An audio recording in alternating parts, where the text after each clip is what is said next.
Hello. Selamat malam. Goedemiddag. Good day. On behalf of the Chinese Indonesian Heritage Center in the Netherlands, I want to welcome all of you. Great that so many of you are here from all corners of the world. My name is Indrawati Sidarto, and I will be the moderator for this webinar. Today, we will explore the clothing and textile used by the Chinese in Indonesia from the Dutch colonial times until now. A key factor in the attire of Chinese migrants in Indonesia is its use of batik, and this has flourished into a distinct tradition. First, we'll quickly go through some Zoom household matters. Please always set your microphone on mute throughout the webinar. Otherwise, this will disrupt the speakers. Also, this webinar will be recorded for documentation purposes. So if you do not want to be visible in the video recordings, please turn off your camera. We invite you to ask questions to the speakers. You can post these questions in the chat room. And you can do this in English, in Dutch, or in Indonesian. Please specify for which speaker your question is meant. Before I go on to the program, I want to quickly introduce you to the CIHC, the Chinese Indonesian Heritage Center. The foundation was started in the Netherlands a decade ago by Dr. Patricia Tijook Liem, with the aim of preserving the history of the Chinese Indonesians who migrated to the Netherlands in the 20th century. Supported by a small group of volunteers, the CIHC's activities range from organizing and participating in public lectures and discussions to carrying out an oral history project. We have worked together with Wacana, the magazine of UI, the University of Indonesia, in publishing 2 magazine volumes focusing on the history of Chinese Indonesians. In 2019, our first book came out, Snapshots with Stories, or een foto verteld. Later this year, Patricia Tijook Liem and 3 other CIHC members will publish a book about the history of Chinese Indonesians in the Netherlands. For our program today, we are very excited to have 5 wonderful speakers, 3 from Indonesia and 2 from the Netherlands, each bringing their distinct background and expertise. In the first part of the webinar, we get an overview of then and now. Christopher Ng takes us back in time and will show us clothing worn by the Chinese Indonesians when Indonesia was still under Dutch rule. Stephanie Larassati, representing the new generation of Indonesia's urban Chinese, will show us how old Chinese traditions are making a comeback in modern life. Stephanie will do this by sharing something very personal with us, her wedding, which included the Sangjit ceremony. Then we will focus on the batik, which has become distinctly that of the Chinese migrants, the so-called Batik Peranakan. While Central Java has always been known to be the world's batik center, fewer people may know that Chinese migrants have had batik workshops for generations along the northern shore of Central Java. We still see the legacy of these batik family businesses in places like Pekalongan and Lasem. We are honored that we will hear from descendants of 2 prominent Batik Peranakan families from Pekalongan, and a batik expert who will give us a rare glimpse of Batik Peranakan collections in the Netherlands.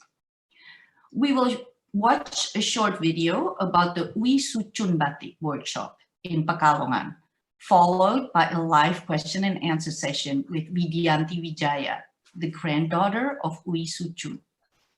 Then we go back to the Netherlands with Sabine Bolk, who will speak about the Batik Peranakan collections in Dutch museums.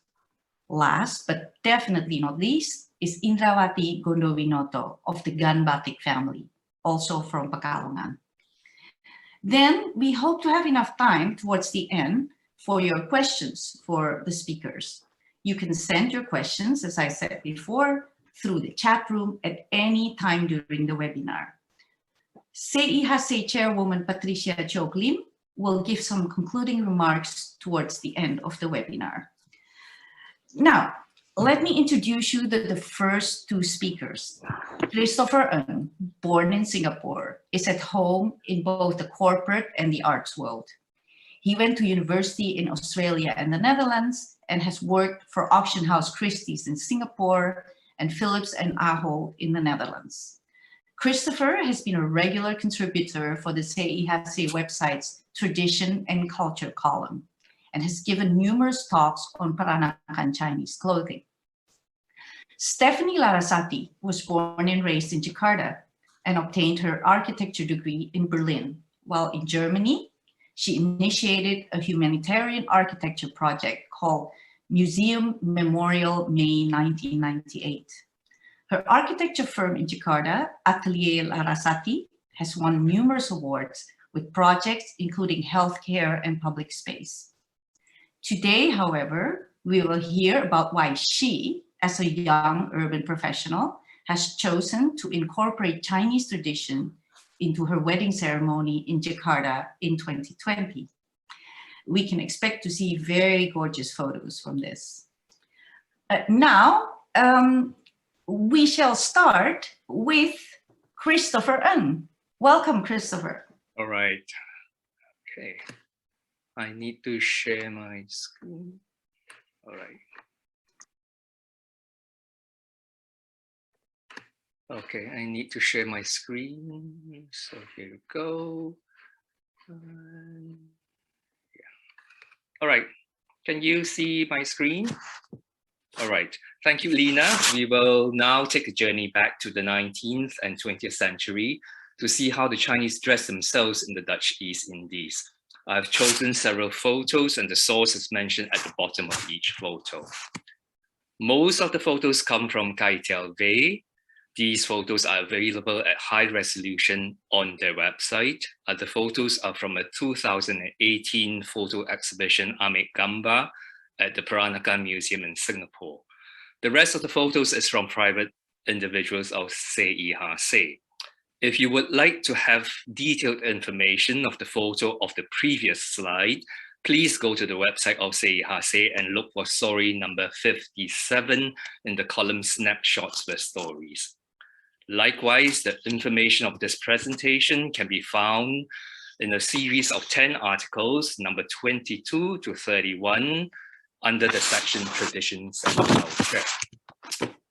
We shall see how clothes played an important role in the expression of identity, how the Chinese negotiated themselves across three cultures, the culture of their ancestors, the culture of their home, and the culture of the people who govern their land. Likewise, you will also notice how the Chinese made use of clothes and accessories to communicate their desired position in the colonial society and their position within their own community. We can categorize the clothes in three periods. The first can be considered the baseline. These are clothes worn by their ancestors. The men followed their Chinese ancestors, while the women followed their local mothers. During the second period, there was a shift towards Chinese clothes by the women, and in some way also the men. And in the last periods, clothes were modernized not only in appearance, but also in construction. The changes from one period to another were due to several factors. Politics and legal systems played an important role.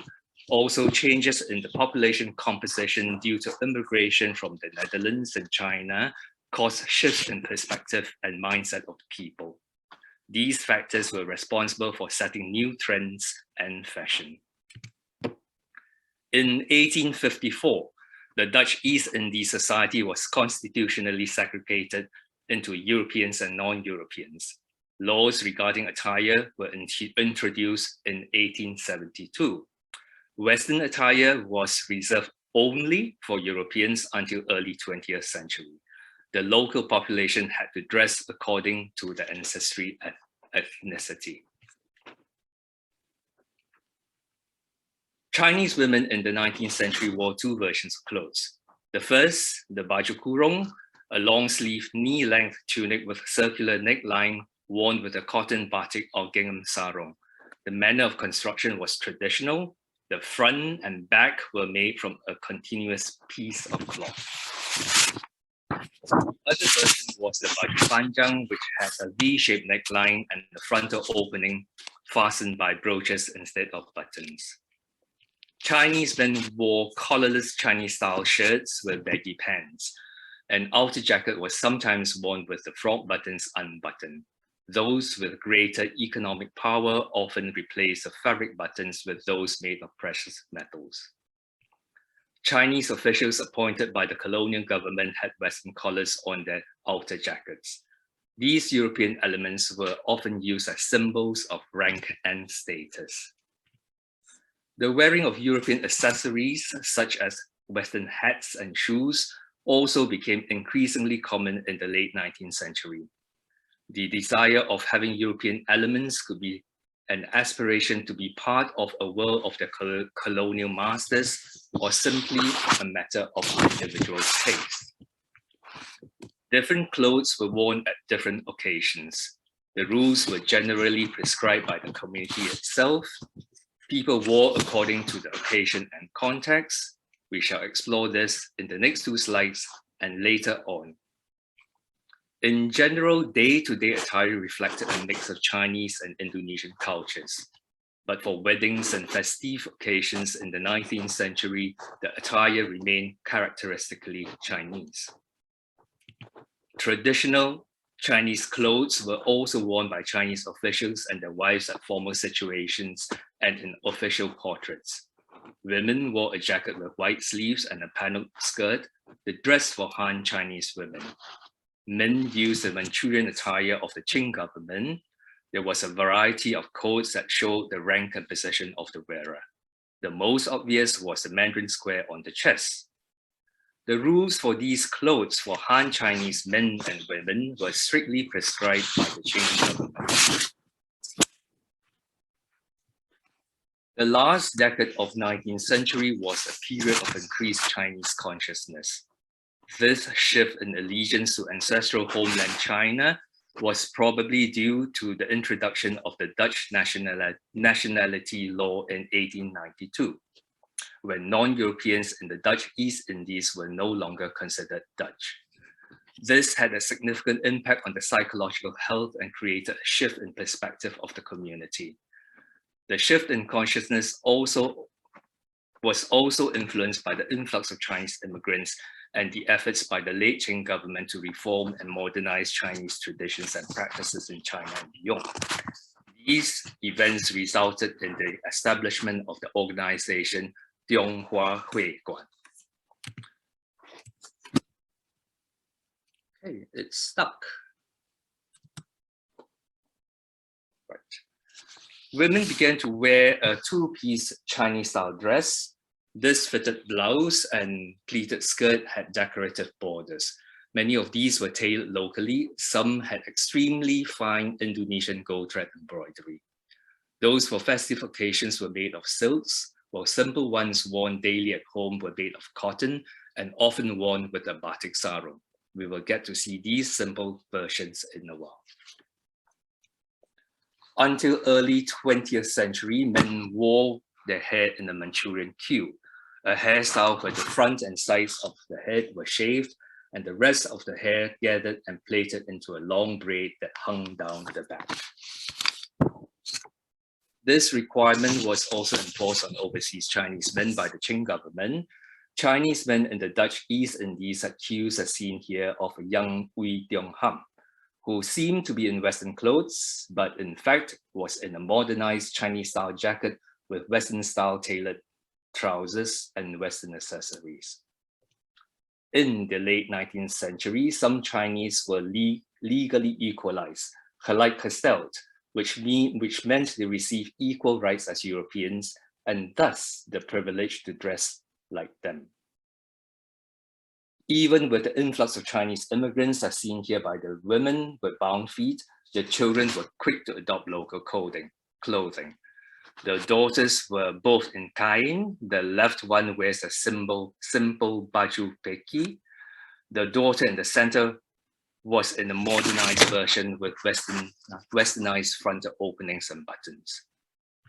Ritual attire for weddings remained traditional and Chinese. For funerals, clothes generally followed traditional Chinese color codes. White was considered the color of deepest mourning. In 1910, foreign Orientals in the Dutch East Indies were considered Dutch subject, and the Chinese were no longer restricted in the choice of attire. Many adopted Western-style clothes and traditional clothes became modernized. Within a decade, other discriminatory laws were also lifted. The Republic of China, founded on 1st January 1912, marked the end of Qing Dynasty. The Chinese government abolished all hierarchical customs and mandatory rules on attire, including the wearing of queues. A modern Chinese identity was quickly established. For Chinese ladies, a modern interpretation of the traditional blouse and skirt was promoted by the new Chinese government as a national dress. The fabrics were plain without embroidery. Over time, the blouse became tighter and skirts became shorter, following modern fashion trends. European dressmaking techniques and embellishments were frequently incorporated by those who wanted to express a progressive identity, yet remained distinctively Chinese. Some just adopted modern clothes. Yet, for the older generation, many preferred the local dress. The white lace kabaya, as seen on the left, was a mid-19th century European invention. It was a shortened version of the baju panjang. Known as kabaya Belanda, it was exclusive to the Europeans and Eurasians and became associated with prestige and privilege. When non-Europeans were no longer restricted in the choice of attire in the 1910s, Chinese women began to create their version of kabaya Belanda. Known as kabaya Njim, these had long slanted fronted hems with pointed tips and remained white, even though white was the color of deepest mourning for the Chinese. In this case, white became a status symbol. Elaborate ones were trimmed with European lace and worn with batik sarongs from Peranakan ateliers. One of the best batiks came from Oey Soe Tjoen and his wife Nettie Quay. Stuck again. Let me see. Simple versions were worn at home. Versions from the 1930s onwards were made of colored foil and decorated with sewing machine embroidery. Men largely abandoned traditional Chinese clothes, started to wear Western-style suits and neckties, including the colonial yastutop, and modern Chinese Zhongshan suit popularized by the Republican leader Sangjit, seen worn by the gentleman in the middle.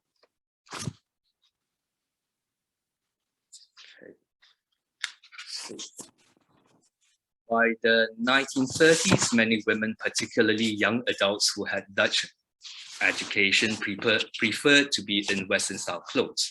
The elders remained in their traditional dress. The kabaya, generally preferred by married or older women, became increasingly domestic and was seen mostly as social situations attended by people from similar cultural backgrounds.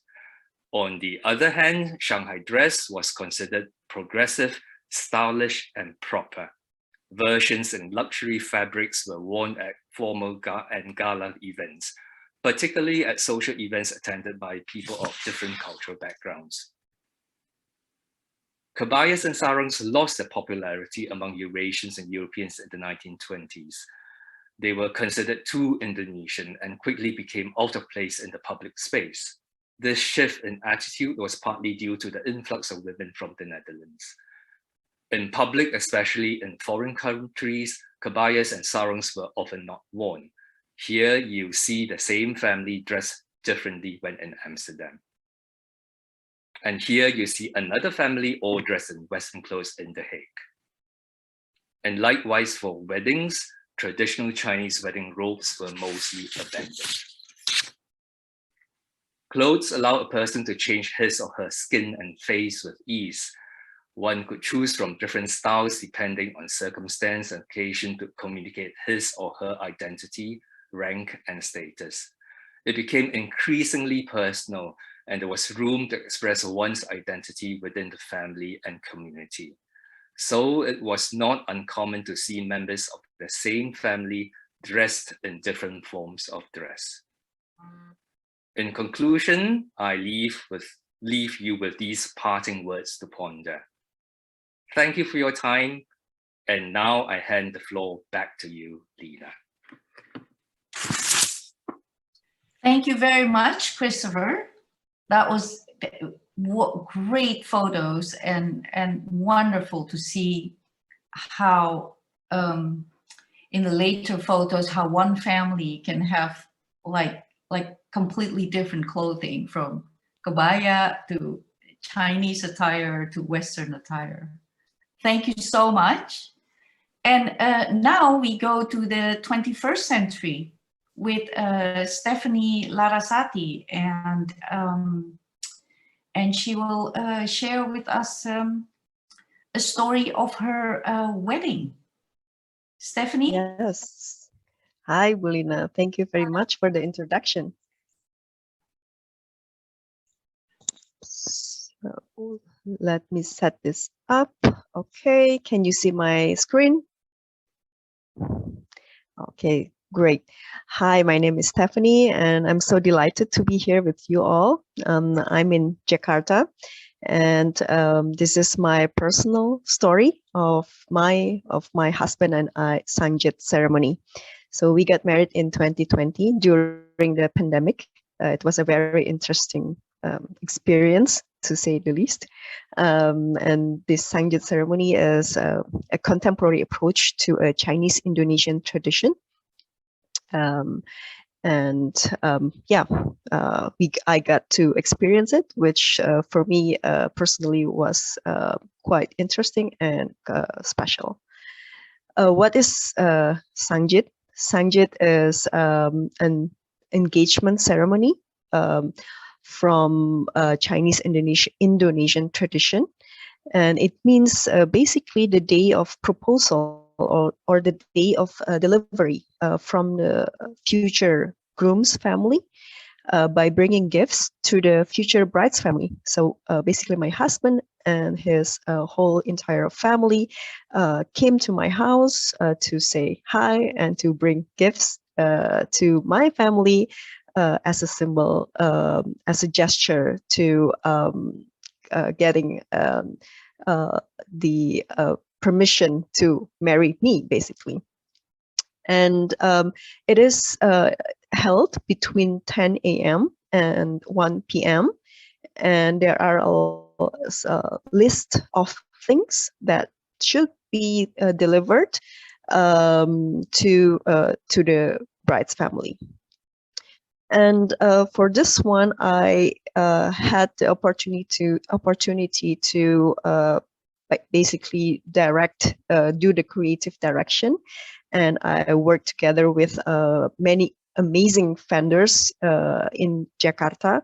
And the concept was inspired by the Peranakan Chinese era, because it is important for us that this tradition, this Chinese tradition, has a reflection of my husband, of me and my husband, who are of Chinese descendants, but Indonesian through and through.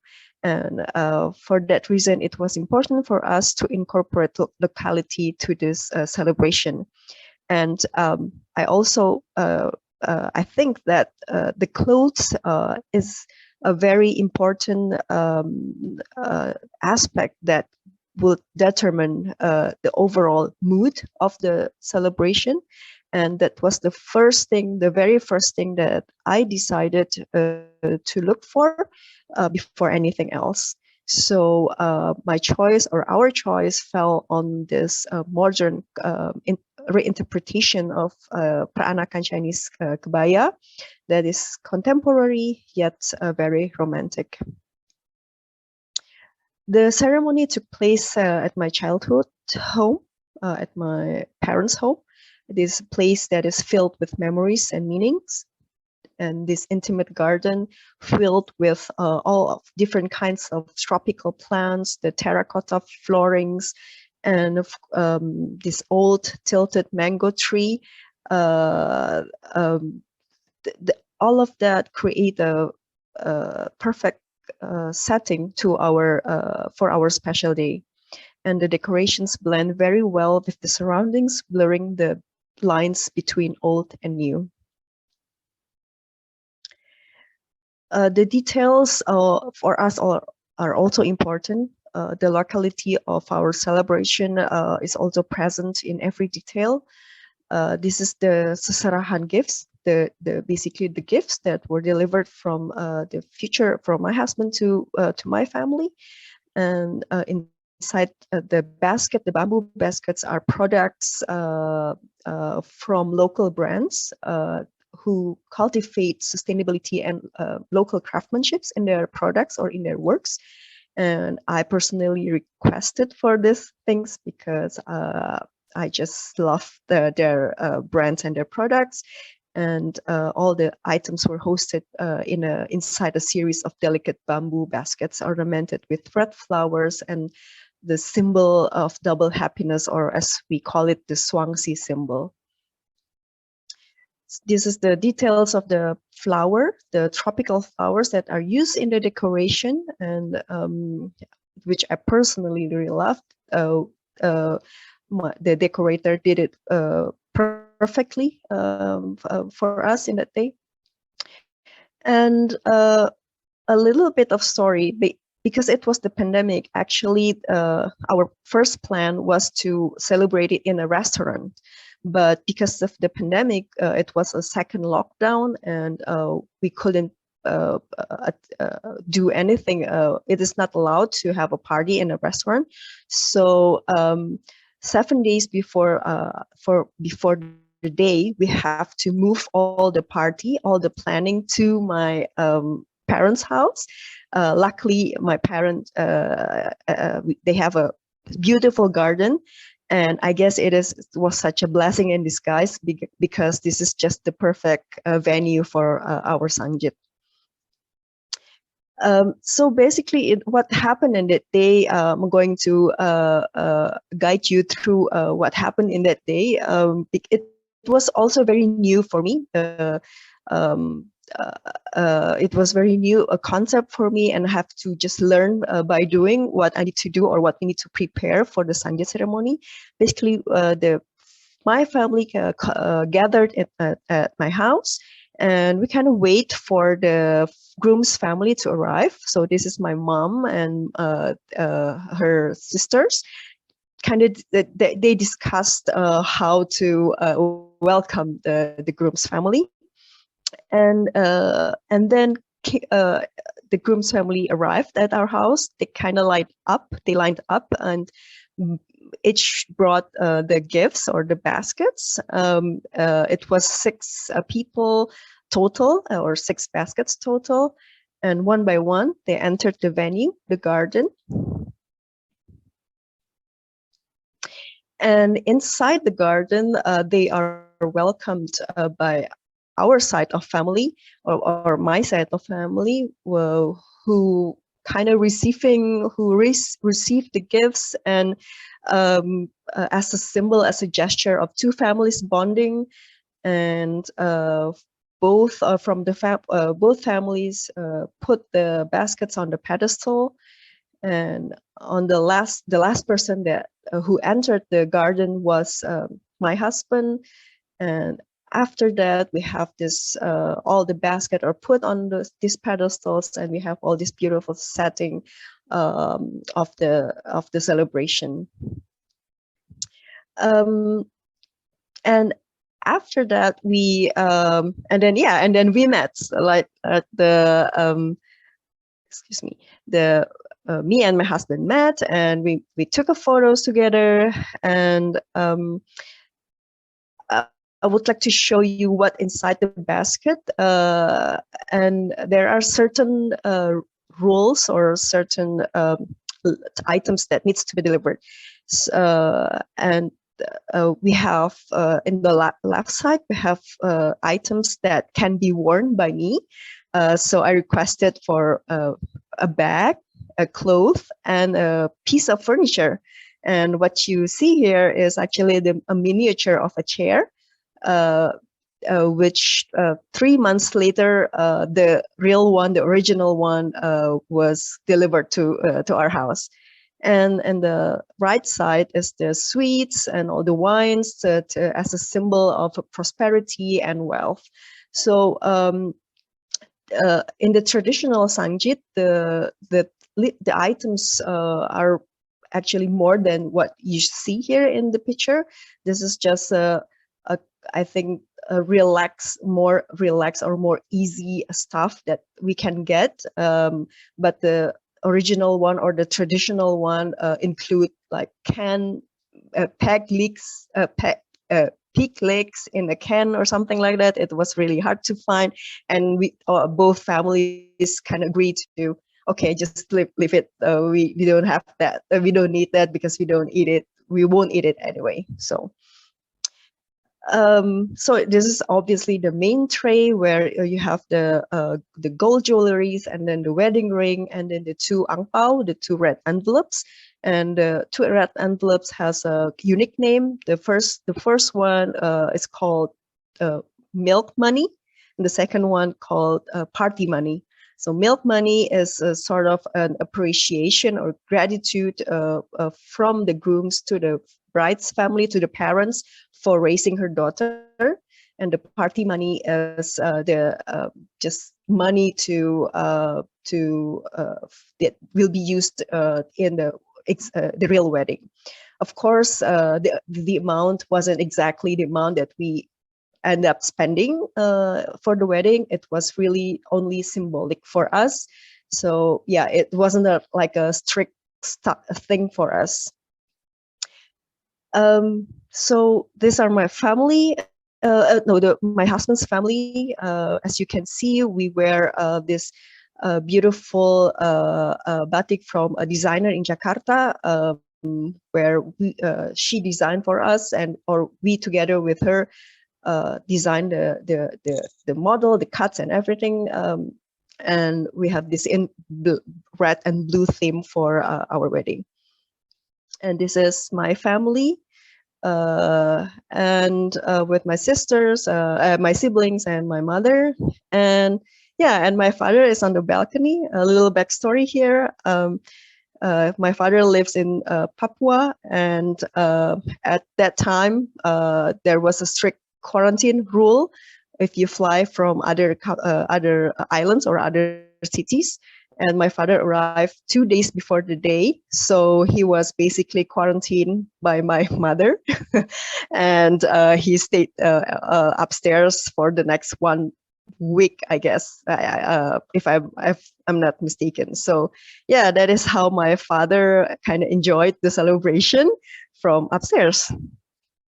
So at this time, we kind of enjoy our time. We're gonna just enjoy our time there. And inside the house, my mother prepared this fruits and sweets for the guests to bring home. And then this is the part where the most exciting part is the unboxing part, where my family and I, we unbox the basket, and then what we do next is actually we exchange the gifts. So we give the groom also gifts that have meaning for them or for him. So this is me packing the shoes and everything else, also something to wear and something sweet. And this is me basically surrendering to the process, because to be honest, it was so many things to pay attention to, and I didn't really 100% understand everything how it should be done. So I kind of leave it to my aunt and my mother to just do all the details and stuff. So this time, the guests were enjoying their time outside, and this is the time where my family bring the gifts or from our gifts outside and put it back on the pedestal. And after that, we say thank you to all these 12 people who were the deliverance and the delivery, and by giving them the ang pao, of course. And then we also give some foods to take away as a gesture of as a thank you, basically, because we were very grateful that people could were willing to come to our celebration despite of this uncertainty of the pandemic. And this it was a really emotional moment that that we were still able to gather and to celebrate this special moment with the family. Obviously, this is not our all of the family. We have more families, but due to the restrictions and everything, we kind of keep it small. And we're very grateful that we still able to have this moment together. So, and this is the 3 last slides I just want to show you the details of what we wore that day. This is the batik that we chose, designed by Amanda Hartanto, and all the ornaments that she put was really done beautifully, and we were really happy with the results. And of course, once again, the details of the decoration. And on that day, I also used the hair piece that I think really fit really well to the patterns of the batik. And yeah, I guess that's it. That was my story of my Sangjit ceremony, and thank you for listening. Thank you so much, Stephanie. Wow, that was really amazing. I've never, as an Orde Baru child, I have seen many siraman, Javanese siraman ceremonies, but never a Sangjit ceremony. So this is just completely new and wow, quite overwhelming, gorgeous, and I can imagine how. It's so inclusive, like everybody is included in it, your whole family and your husband's family. Thank you so much, Stephanie. That was really, really nice. Thank you. You're welcome. And now, so next, we will watch a short video about Oey Soe Tjoen, OST, a legendary Batik family workshop in Pekalongan. It has been called a true cultural touchstone with the finest workmanship. Widianti Widjaja, or Oey Kim Lian, is the granddaughter of founder Oey Soe Tjoen. She has a degree in accounting and was never directly involved in her family's Batik undertaking until her father passed away in 2002. She had to take over the business by default, as her brother at that time lived outside of Java. In the past 2 decades, Widianti has managed not only to maintain, but also firmly established Oey Soe Tjoen Batik's reputation for the highest quality of Batik Tulis Peranakan style. So now we will watch a short video of Oey Soe Tjoen Batik.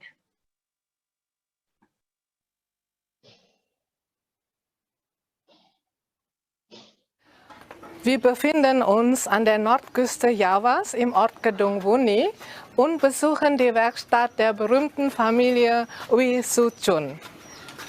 Hier wird die Tradition der Batik Peranakan in höchster Qualität fortgeführt.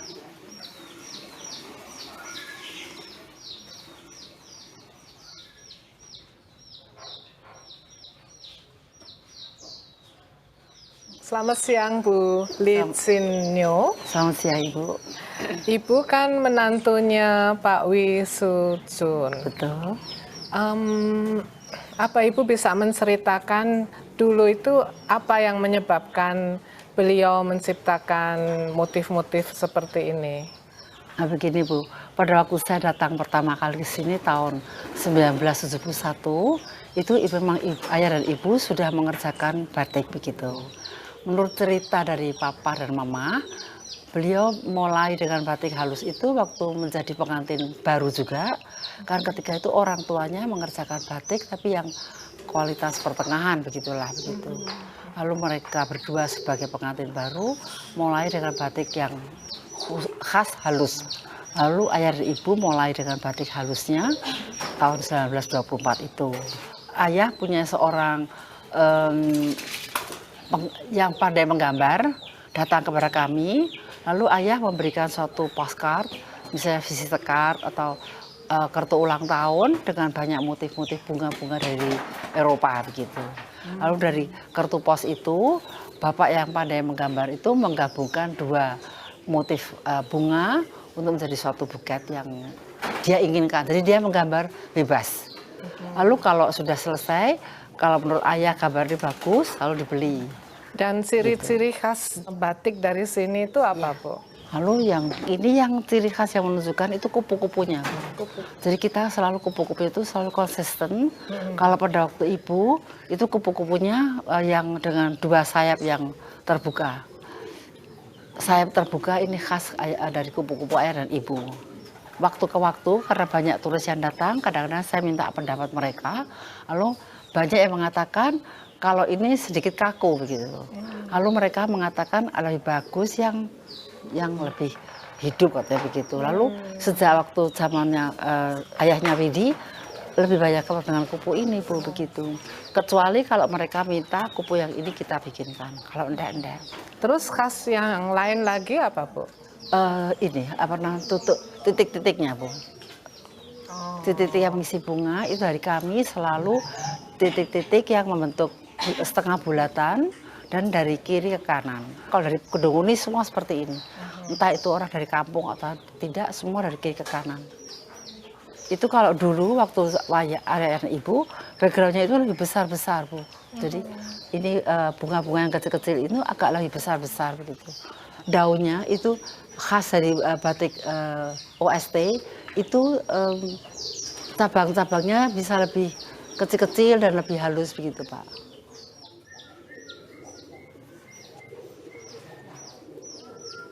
Ini mau tahap penembokan untuk proses pewarnaan background, proses tembok untuk pewarnaan background. Jadi kita tutup semua bagian yang tidak akan diwarna. Karena kita mau ambil warna yang bagian ini, maka yang bagian yang tidak diwarna kita tutup semua dengan malam. Setelah diwarna, nanti akan menjadi yang sekarang coklat menjadi putih, yang putih menjadi hijau. Untuk seperti ini kita menggunakan beberapa canting. Seperti yang ini yang digunakan ini canting untuk bagian pinggir. Yang agak dalam ini kita menggunakan canting yang lebih berbeda, yang diberi kain. Ada 4 canting yang akan digunakan untuk proses penembokan.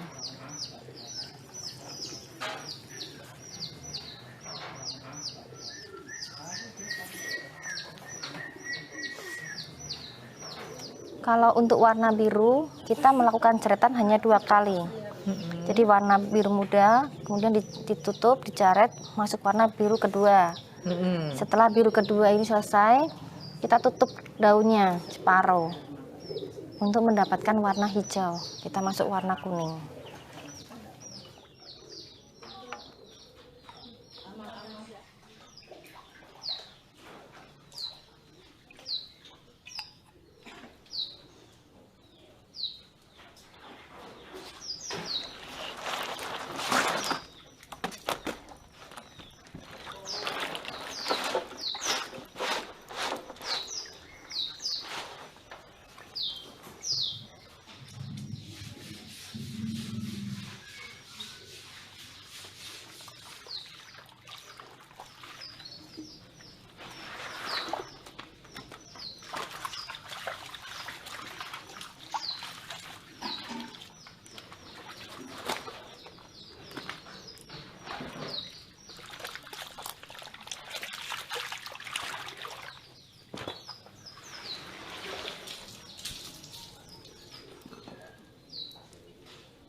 Kendala yang sering saya hadapi itu tenaga kerja yang semakin habis. Jadi tidak ada regenerasi dari yang muda. Kita masih menggunakan dari turun-temurun. Tapi untuk anak-anak mereka sudah banyak yang tidak bisa membatik halus. Kalau hanya membatik mungkin banyak. Tapi untuk standarnya kita, mereka nggak bisa mengikuti. Kalau zamannya nenek itu mempunyai 150 orang pembatik. Kemudian zamannya papa itu ada sekitar 60 sampai 70 orang. Sekarang tinggal 15. Karena tua, kemudian mereka berhenti membatik. Ada juga yang mereka mencari juragan lain yang lebih mudah. Karena untuk membatik seperti ini dia butuh ketelatenan. Jadi biasanya kalau yang anak-anak muda sekarang mereka kurang telaten. Jadi untuk menghasilkan titik yang kecil itu kan harus pelan-pelan dengan canting yang kecil. Mereka biasanya kurang sabar sehingga nanti cantingnya itu diganti dengan yang lebih besar supaya lebih cepat. Dan kemudian karena kita akan kerjakan bolak-balik, itu yang membuat lebih lama. Kalau kita mengerjakan di sini, maka baliknya juga akan dikerjakan. Juga sehalus itu? Iya, harus sama.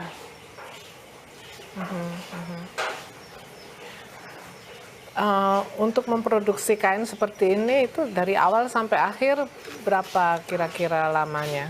Kalau membuang waktu tunggu, jadi langsung produksi terus tanpa ada waktu tunggu, saya membutuhkan waktu sekitar 2 tahun.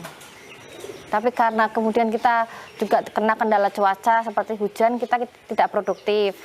Kemudian musim panen sampai tanam kembali, itu mereka juga banyak yang berhenti cuti untuk membatik, sehingga biasanya dari mereka pesan sampai jadi itu sekitar 3,5 tahun.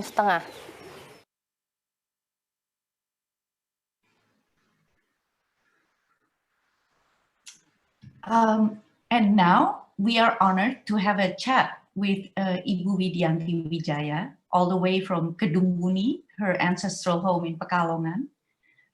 Ibu Widya will speak in Indonesian, and I will try to summarize her answers in English. Ibu Widya, selamat malam, Ibu Widya. Selamat malam, everybody. I will ask my question in English, and then you can answer in Indonesian. So you have taken over leadership of Oey Soe Batik for 20-30 years now. What did you maintain? What did you keep the same? And what things have you changed compared to the way your father or your grandparents did it? Oke, Ibu, gini. Selama saya memegang batik Oey Soe Tjoen, tidak banyak perubahan yang berarti. Seperti desain dan cara pembuatannya masih tetap. Yang berubah itu adalah manajemennya. Jadi pembuatan batik dari nol sampai hingga selesai, saya masih menggunakan pakem yang diajarkan oleh papa dan mama. Yang saya berubah adalah desain. Okay, I'm just going to quickly, what Ibu Widya has said is that in the way she works and the designs, she hasn't changed anything.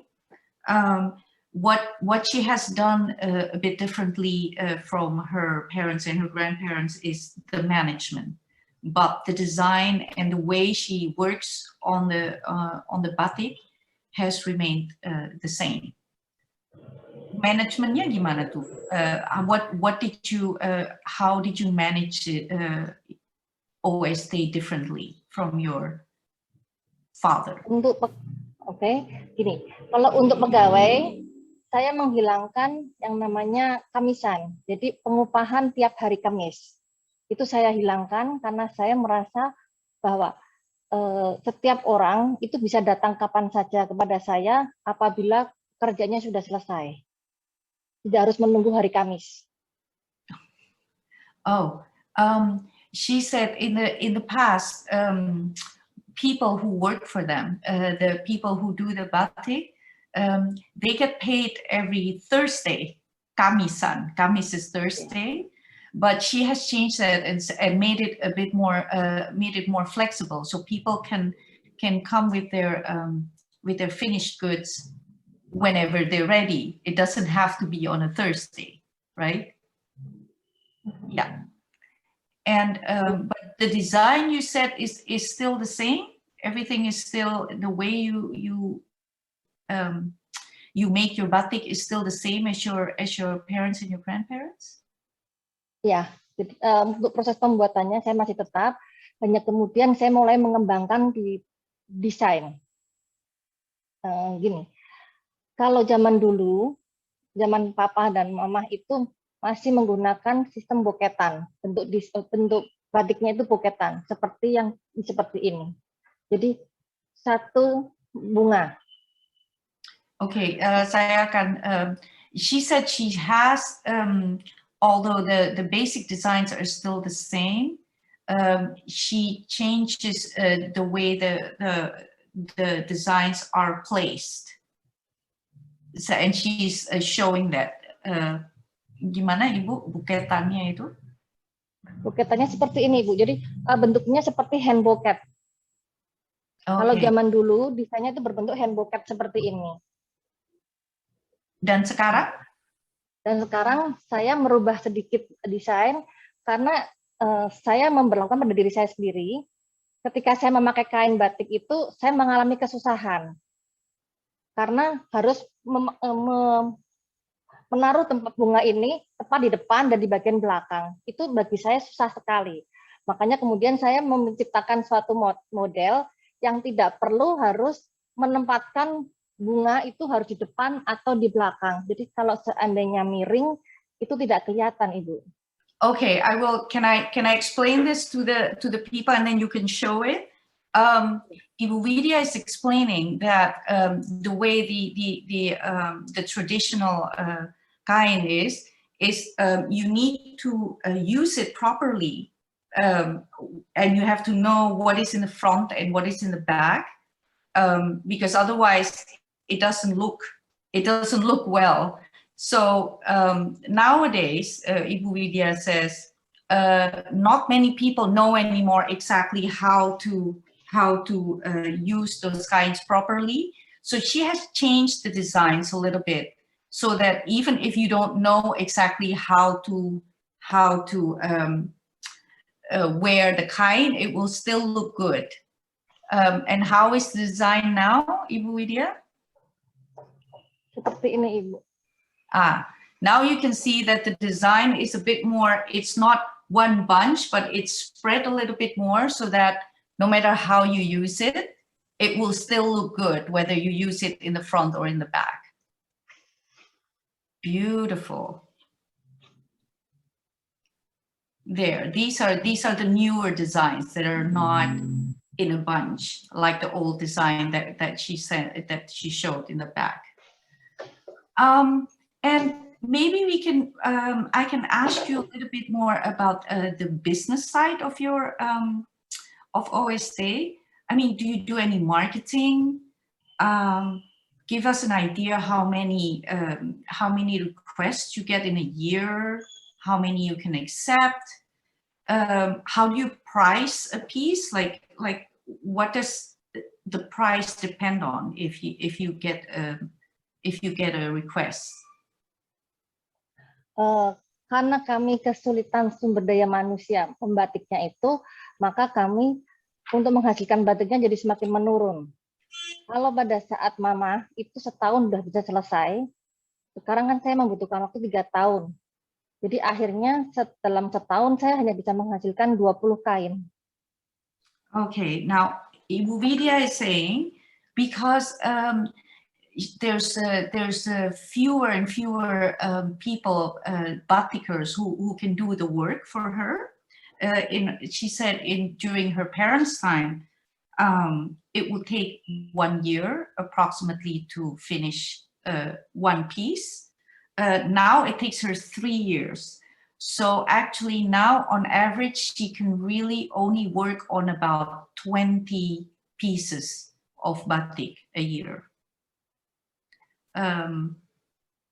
dan kalau how do you what about the pricing? Like is each piece of batik kain price the same, or is it different depending on the design people ask, or how do you do that?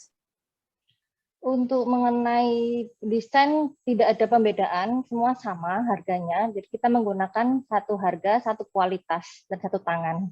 Itu strategi pemasaran kami. Oh, so she's saying that the price is always, there's only one price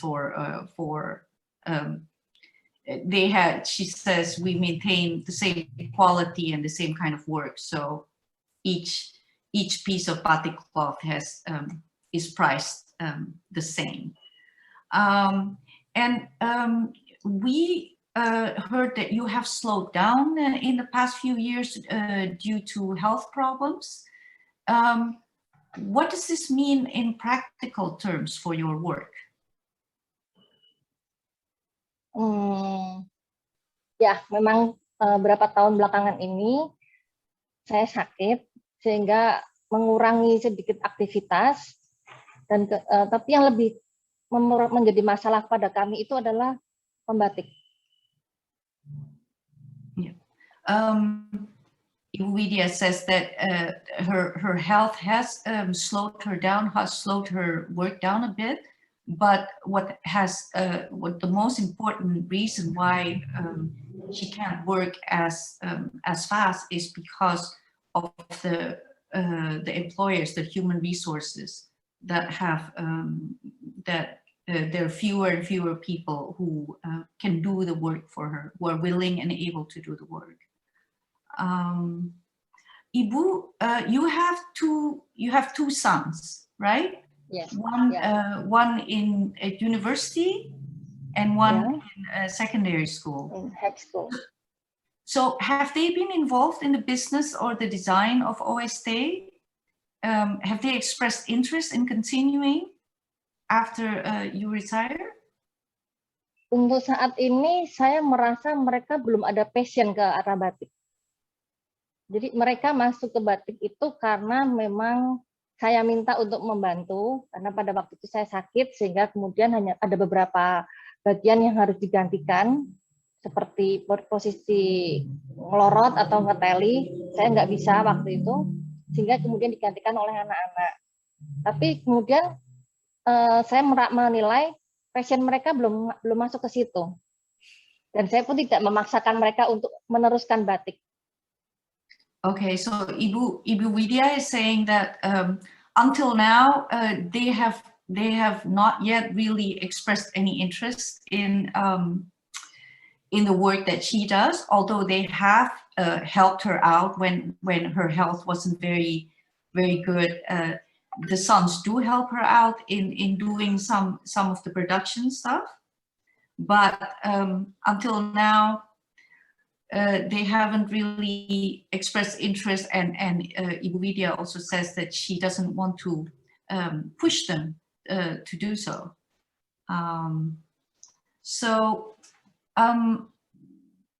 How do you see the future of this kind of high quality batik Peranakan batik tulis?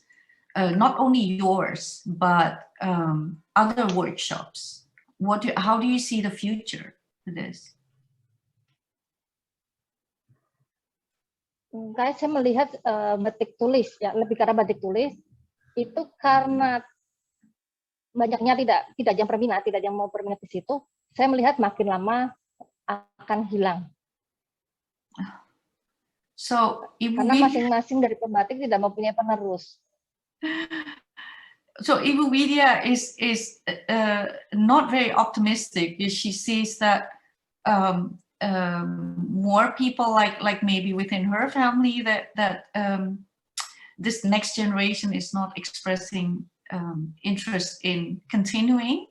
So she says it might slowly disappear in the future. We hope not, but.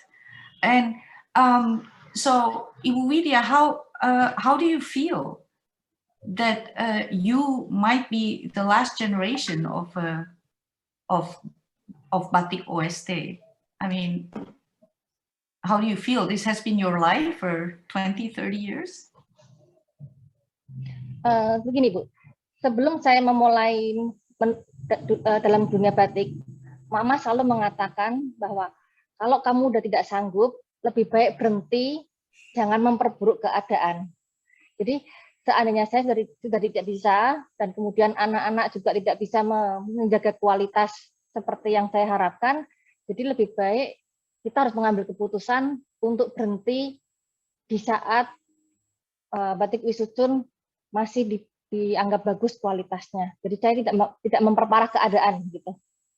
Okay, so Ibu Widya said that her mother has also told her that if things are getting difficult for you and you feel like you can't go on producing with the quality that you are used to, then it's better to stop.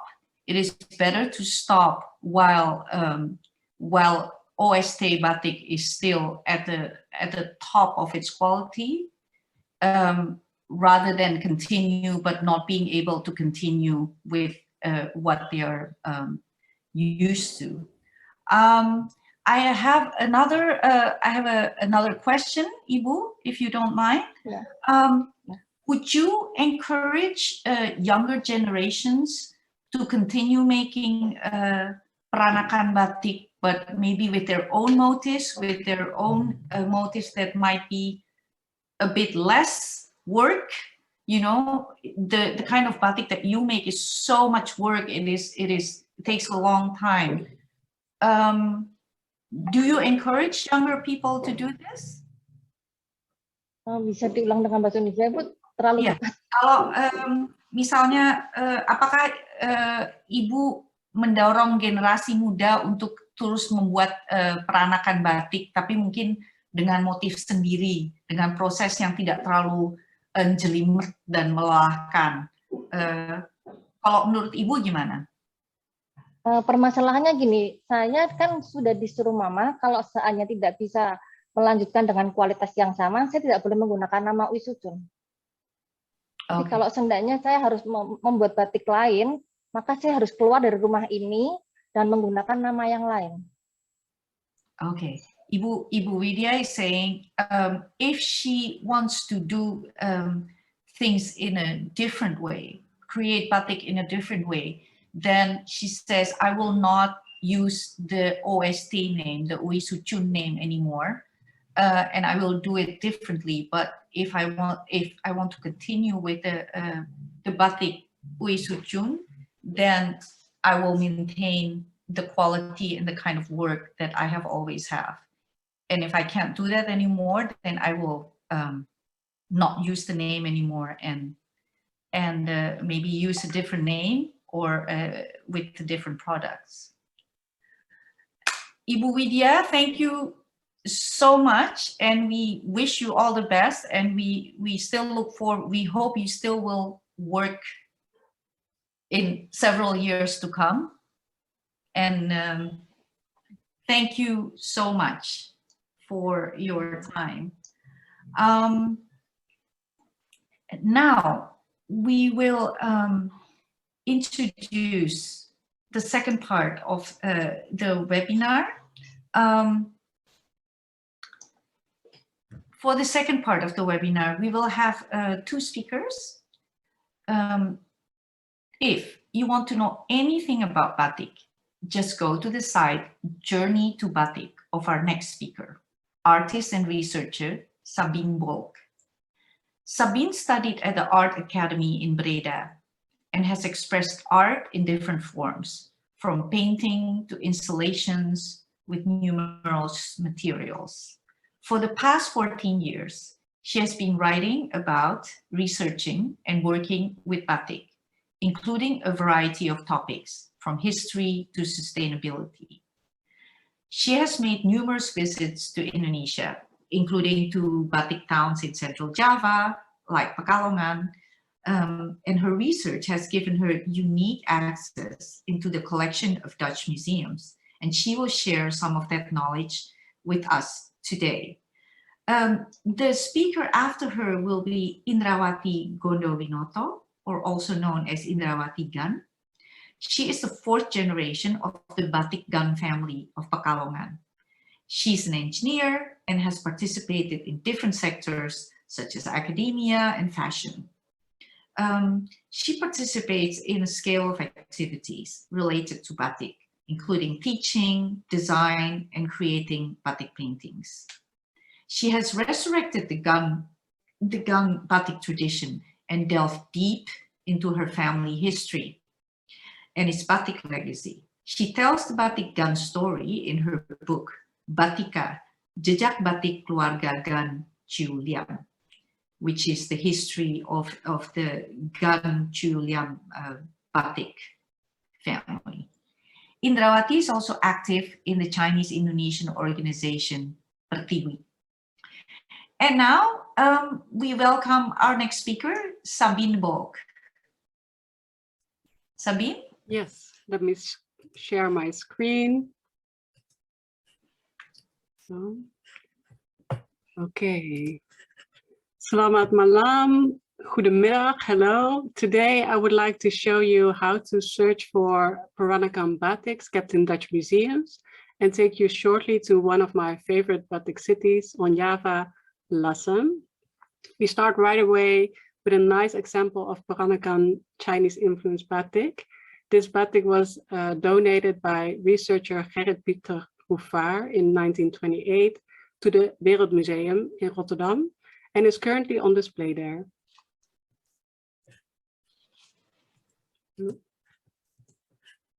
But first, let me introduce myself shortly. I was already nicely introduced by Lina, thank you. I'm an artist and batik researcher. I have been exploring batik since 2009. And the inspiration for me doesn't only come from the technique, but also from the language of the patterns, the philosophy behind batik. On my blog, The Journey to Batik, I write about my discoveries, journeys, and research. The past 2 years, I have been researching the batik collection kept in Dutch museums and archives as a research associate at the Research Center for Material Culture in Leiden in the Netherlands. And I'm currently working on a new research with the focus on the wearer.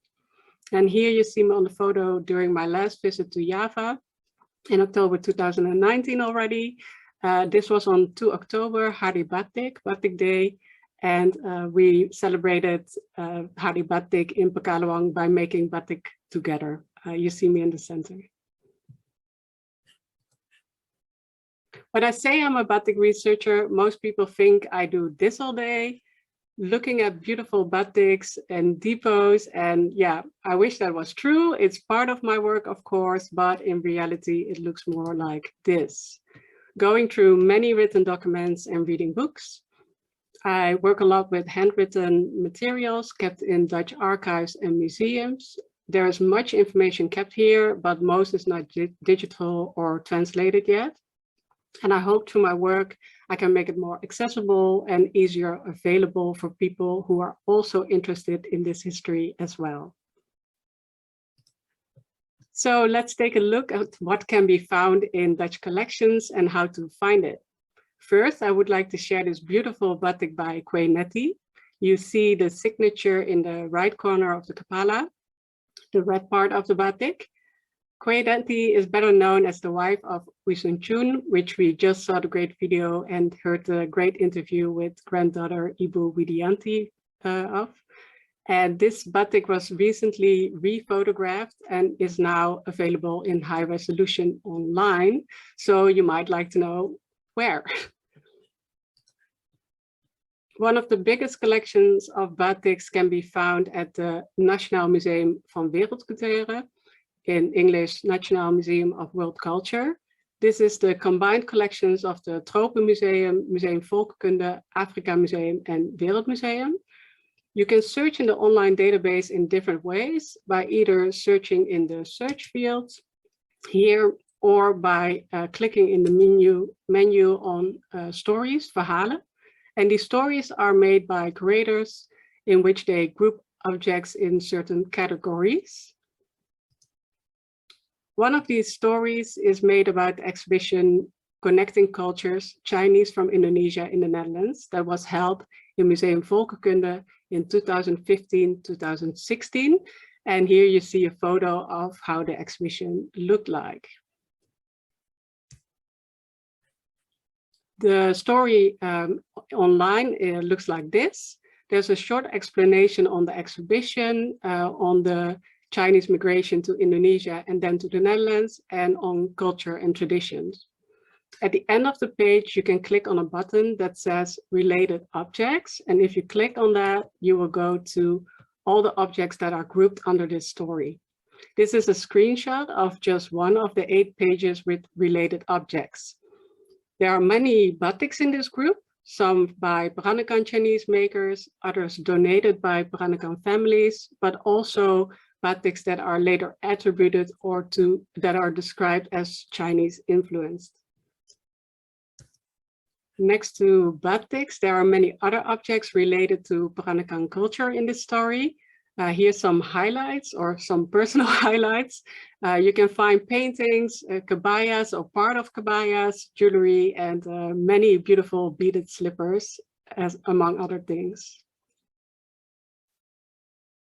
The exhibition is also made available online through Google Arts and Culture. You can swipe or scroll to the objects, and next to the objects, they also added actual photos, black and white photos, to this online exhibition. Now we go back to the database of the National Museum of World Culture. And as I said, you can search in different ways. So we will now look at searching through the search field here. And I searched for Oey Soe Tjoen. We all know this name now. And yeah, there are some names added to the database, either as maker or mentioned in the description. So you can always search for different makers. And next to the objects of these makers, you will also find a short bio if it is available. So let's take a closer look at one of the batiks, this one. For every object, there is some information. Usually the place and date are mentioned, either from when and where it was made, or bought or donated from. If there's a high resolution image available, you can zoom in and see much more detail. And when a batik is on display, it is also mentioned here. And this one is now in the exhibition at Kruispunt Rotterdam. Here, a photo of that display. This is the room where textiles from Indonesia are shown at the Wereldmuseum. And one display, this one, is about Chinese influence. And the batik by Oey Soe Tjoen is also used as the print for the background. Not all information there is on an object is shared online. Some information can only be found in the database of the museum itself. So if I wanted to share some more details on this great piece that you cannot see from the website or in the museum. So here's some photos of the backside of the batik. This batik was bought in 1969 during a collecting trip by the museum. And you see next to the signature and stamp on the right of Oey Soe Tjoen, also a label of the store it was bought at and the original price.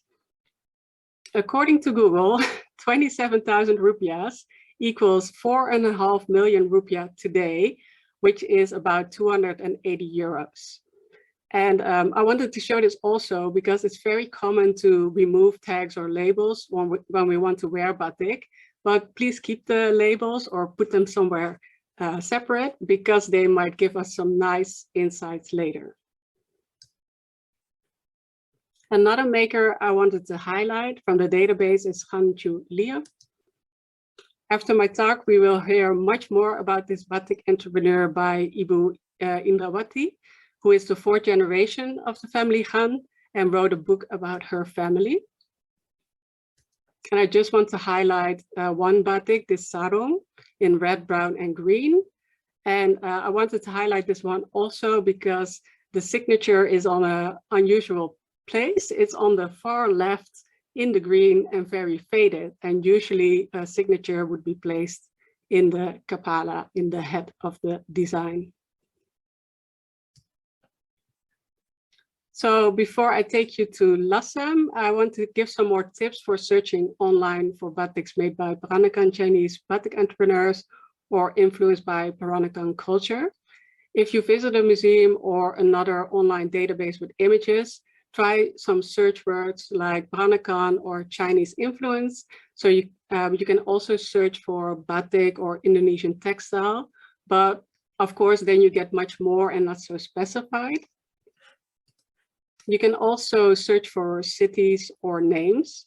Not always is mentioned in the description if a batik has a signature, but if the photos are of high quality, you can zoom in and find the signatures for yourself, as you see here on the photos. So for my next part of my talk, I'd like to take you to Lhasa. We just saw mostly batiks from Pekalongan, but there are so many more North Coast cities on Java where you can find beautiful batiks made by Peranakan Chinese entrepreneurs or inspired by Peranakan Chinese culture. And Lhasa is one of those cities. The route to Lhasa takes you to the region Rembang, where on the coast salt is produced, and that results in beautiful images like this.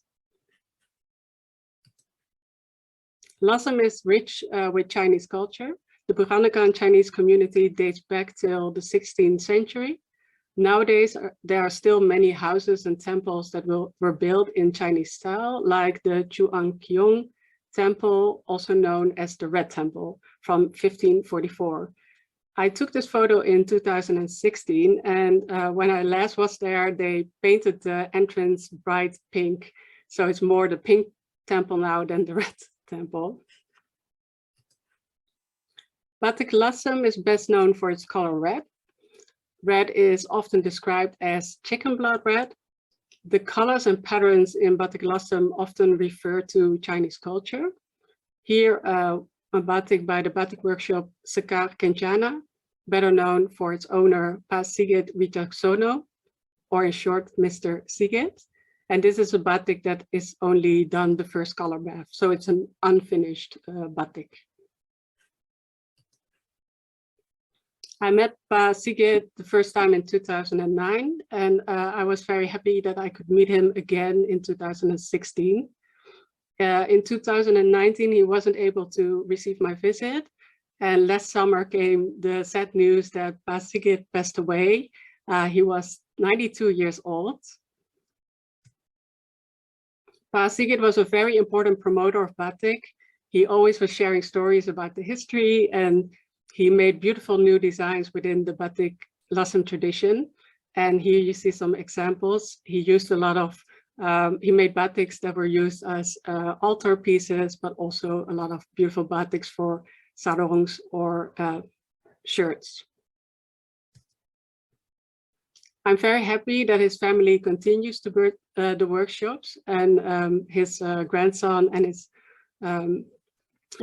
his family are continuing the batik workshop, so future generations can enjoy his work too.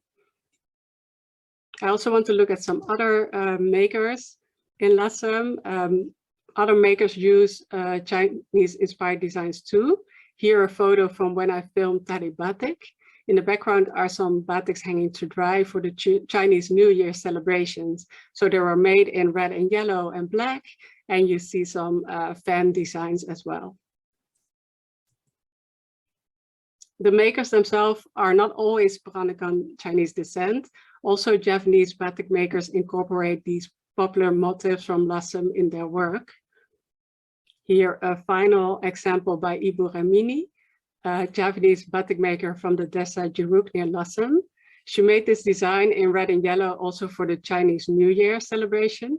And it has like Kilin lions. It has all kinds of important religious figures and all these other things that refer to Chinese culture. I'd like to end this talk with a shout out to the Pen Batiks. Without the batik makers of the past and present, I wouldn't be able to share this with you today. And keep in mind, you can support batik by buying real batik, visiting batik cities, and enjoying this rich heritage. And also, let us not forget private collections. Privately owned collections can be an important source for knowledge too. So if you have batik kept in your family, please cherish these treasures and maybe share them with us one day. Thank you. Thank you so much, Sabine. Wow. You really have done so much work on this. And it's interesting to see how much is here in the Netherlands. Love to explore, yeah. Yeah, it's incredible, and hopefully there will be we will maybe see another exhibition here. Yeah, let's hope. Of batik. It's wonderful, and all the images of Central Java is making me. I don't think I'm the only one. It's making me very homesick. Yeah, I'm sorry. Thank you so much. Yeah, thank you. Sabine. And now we go to our next speaker, Ibu Indrawati, Ibu Iin, also from Pekalongan. Ibu Iin. Okay. Silahkan. First, I would like to say thank you to Mrs. Lina, Mr. Suhana Lim, Mr. Udaya, Mrs. Maya Lim, and Mrs. Widjaja to supporting me to get this chance. It's been my honor. It is a good day to meet you all through this chance. Well, now I want to present about our family batik legacy. Next.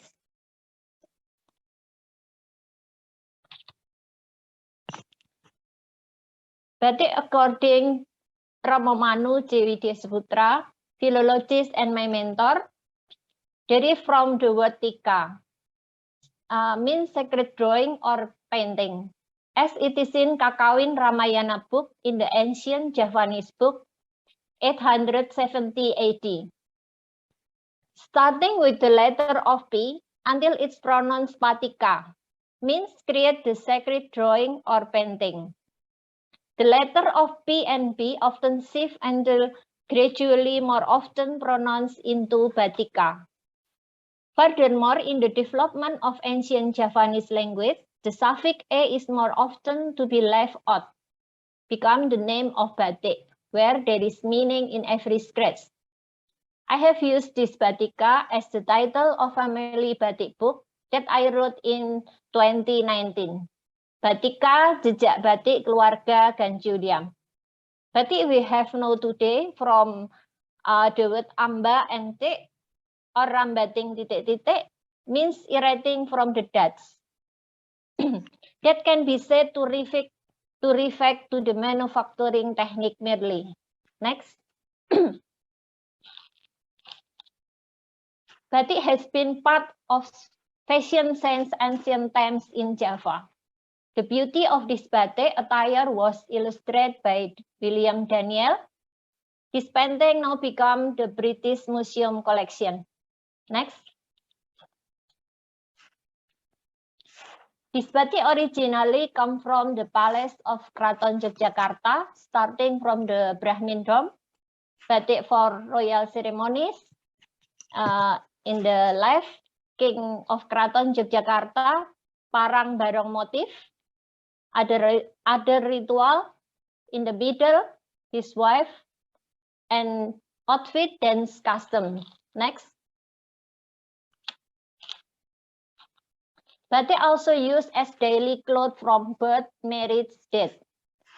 In the left, kawung motif for birth, for wedding, truntum in the middle, and slopok motif in the right. This is called the batik life cycle. Next. The Diponegoro War caused batik to spread from the Yogyakarta Palace to Pekalongan. Pekalongan was very important because sugar and indigo is natural taste for batik, is produced by Pekalongan. Pekalongan also the center for production the cartoon for the main raw material for that brand Subsen cartoon fabric. This also caused Pekalongan batik to be influenced by foreign culture. Next. Batik kere in Pekalongan. One of the founders of Chinese batik production in Pekalongan was the Gan family. They are my ancestors. 3 generations of the Gan family are Gan Samki, Gan Juliam, Gan Jiang Lim. They all create great achievement in Indonesia batik landscape. Next. The first generation, Gan Samki. He was the pioneer of batik production in Pekalongan and Banyumas because his wife from Banyumas.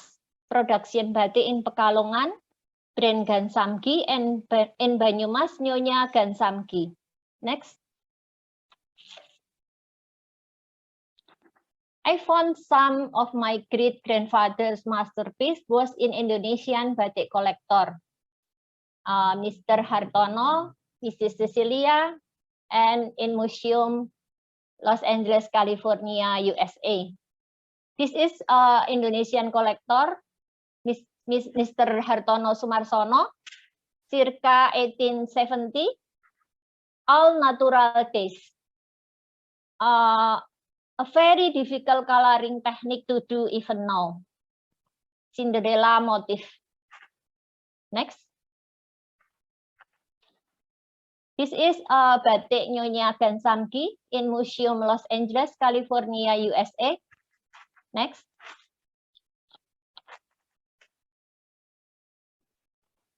This is in Indonesian collector to Mrs.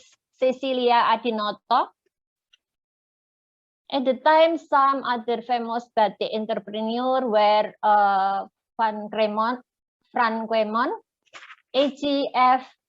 James, and Lynn Metzler. Next. Second generation, Gan Juliam. He was the most famous batik entrepreneur at that era. Mrs. Gan Juliam from Cirebon. She was family of one Indonesia batik master Petisit. Next.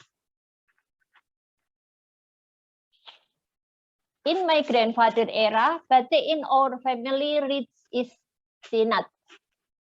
The production were exported internationally among other places to China, Netherlands, Japan, Arabia, Malaysia, and others. This inspired many new batik entrepreneurs.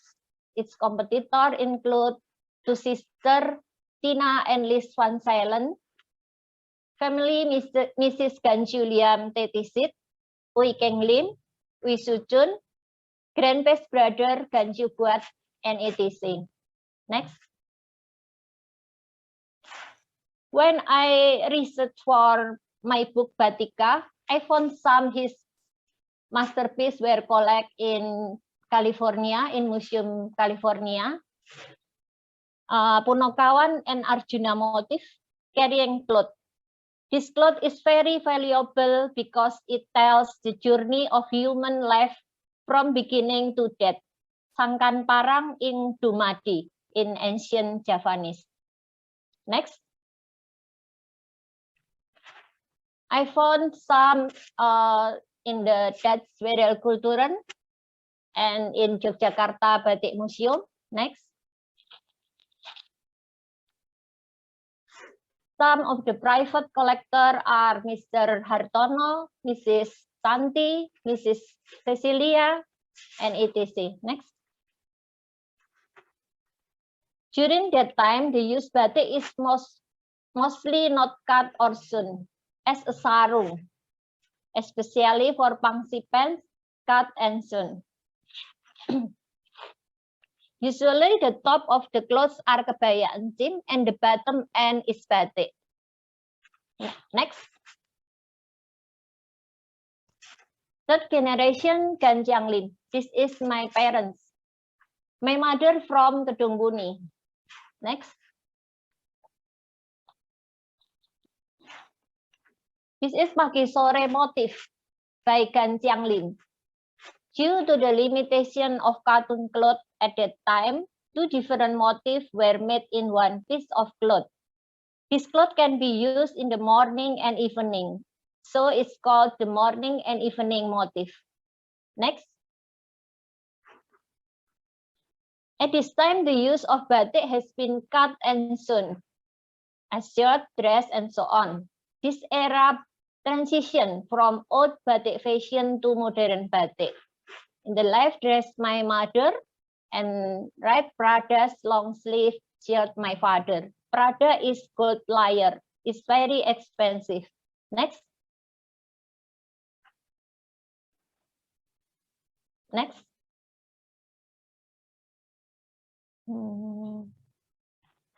The 4th generation is me, the rebirth of the Gans family batik.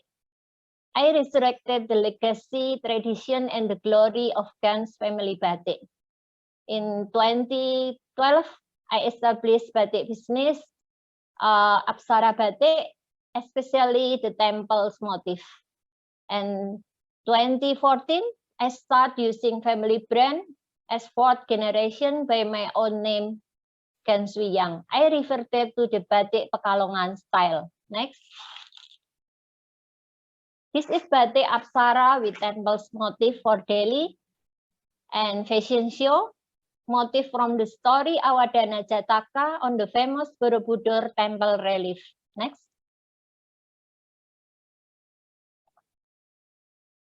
This is my batik, an old design of the Gans family batik with new touch. Punik motif is a long piece of cloth. In the Chinese culture, the punik is a symbol of never giving up until die. Next. Since 2014, batik has been a part of my daily life. My activities include the following: batik instructor. Next. Batik workshop. Next. Fashion designer. Next.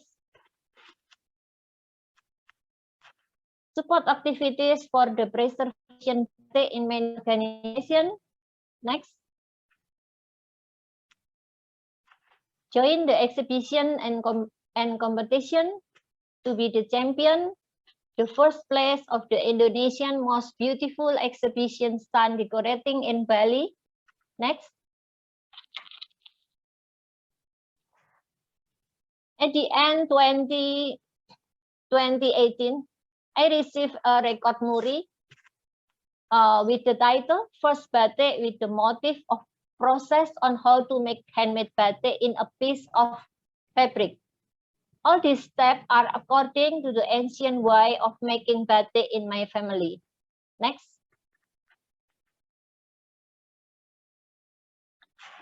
Launching my book on April 21. Batika, Jejak Batik Keluarga Gan Sui Liem. Next. I am very happy. It's batik painting with picture Mr. Jokowi face appreciated by the President at the Mangkunegaran Palace Surakarta in National Batik Day. Next. Next. In 2019, I was chairman for PPMGI, an Indonesian organization for women of the Gan clan. I used this opportunity to promote batik to become better known in the international world, one of which is true fashion.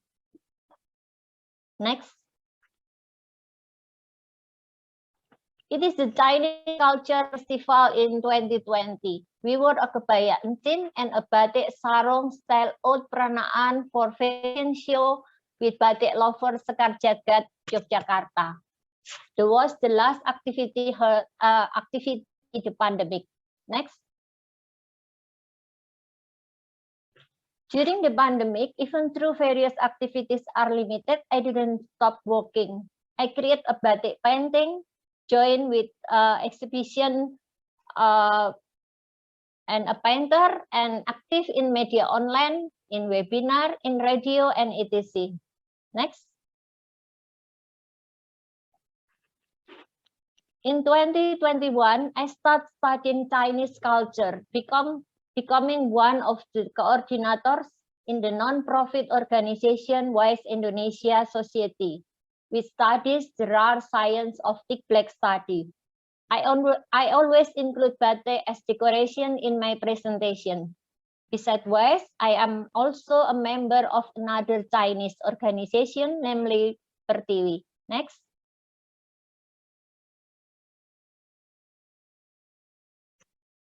Last but not least, I want to thank for all your attention and time. I apologize if there is make a mistake, and honestly, I do not speak English very well, but I try to present my family stories here in English because I want to bring back the glory of my ancestor achievement in batik. I am optimistic Batikkan will continue into the future and forever. Innovation must continue to be done to keep up with the times, but forgetting the past and ancestral history is a big mistake that cannot be forgiven. Salam canting. Thank you so much. Thank you so much. Terima kasih Ibu Iin. Wah, benar-benar kita dibawa. You brought us back into time through your family history. It's wonderful to see how far back it went, how far back they were already making batik, and it's very encouraging to see how much you are doing now with batik, and including that in the whole community, in the whole Chinese Indonesian community, and the community at large. Thank you, Ibu Iin. Thank you so much. Now we have gone into the question and answer session, and we will try to answer some of the questions that came from the audience. Some of my CIHC colleagues have prepared some questions. Okay. Okay, here is a question. Yes. Okay, we will start with a question for Christopher from Maya. Can the developments in the Dutch East Indies or Indonesia in the area of the wearing of clothes by the Chinese be compared with the developments in neighboring countries like Malaysia or Singapore? Christopher? Yes, I'm here. The yes and no. If you look into it, like the increase in Chinese consciousness, that trend didn't really exist in Malaysia and Singapore. And you also need to understand the context of the Chinese in Malaysia and Singapore and the Chinese in Indonesia. In Indonesia, like, for example, the Chinese are the minority. And in Singapore, if you look into it, the Chinese are not the minority. So that is already a big difference. But by and large, the trends in the macro level, it's more or less the same in movements. And you see, for example, like the wearing of the Chinese baju peki is very much later in Singapore. In Singapore, people only started wearing that in 1920s. After after the fall of the Qing government, with the beginning of the Republican China. Then if you look into like the kebaya as well, people in Malaysia and Singapore copied the trend in Indonesia. So the kebaya with lace and everything came only in Singapore only in the 30s. Whereas in Indonesia, people have already started wearing that 20 years before that. So there's always a lag. So if you look into the big picture, yes, there is, but in terms of the rate of development, the speed of the development is quite different. Okay, wow, that's interesting. I don't know if people in Malaysia want to hear that that Indonesia has been, you know, the front runner of this. It has been because if you look into it, like the center of fashion at one time was in Bandung. That was the Parais van Java, you know. So that was the focus for the region. And you need to understand, in the past, the lines were not drawn so distinctively. The Chinese had a lot of movement. My family, we had movements from Singapore to Java as well. And other families have, you know, people are just moving all around, and the whole concept of nationality didn't quite exist then. That's right. Thank you so much, Christopher. And now there's a question for Stephanie. It is often said that people in the Netherlands tend to look to the past, and people in Indonesia to the present and the future.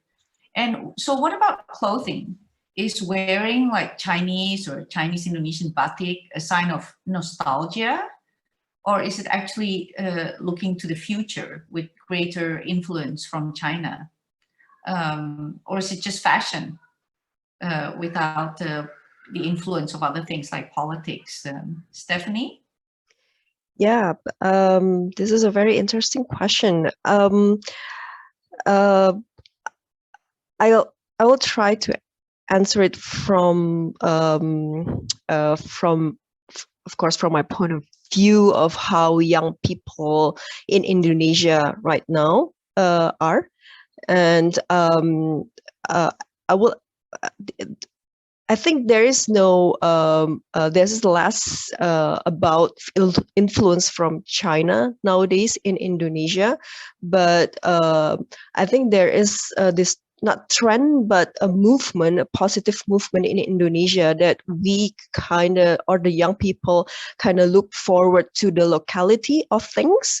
There are a lot of local brands that are emerging local brands in Indonesia by young people who really embrace all the local craftsmanship or the sustainability aspect from their products. And I see this movement is going on, and I think it's very, very great. And I think part of it is wearing the Chinese Indonesian batik, and it is now seen as a nostalgic, first of all, and also I think there's some kind of pride that we wear this that was probably not very existent in the past, where in the Orde Baru era, for example, or even before the Orde Baru era. And I can also feel that the young people here is more inclusive, and also in the pop culture there is this or mainstream culture, the Chinese Indonesian is more integrated, or to say the least, or also we have this pride of being Chinese Indonesian right now, which I think is very, very refreshing. And is it just fashion without influence of the politics? Probably for some people it's just fashion, just to look pretty and attractive and etc. But I think it is also very it's great that people can associate the traditional batik as an attractive as an attraction, as attractive. I think it's really nice. Yeah. No, so that's great to hear that it's actually, so it comes from within, kind of. It's from local. Yeah. It's not superimposed from the outside, and exactly, it's both nostalgic and very much modern from the now. Yeah. That's great. Thank you so much, Stephanie. Do we have more questions? We have a question for Ibu Widianti from Maya. I will read it in English, and maybe Ibu Widianti, you can see the question in Indonesian. Would you encourage the younger generation to continue making Peranakan batik, but with their own motives and with less laborious process? And is that already being done by other people? Ibu Widianti? Ya, begini Bu. Untuk saat ini, mungkin saya belum pernah melakukan regenerasi kepada para yang muda-muda.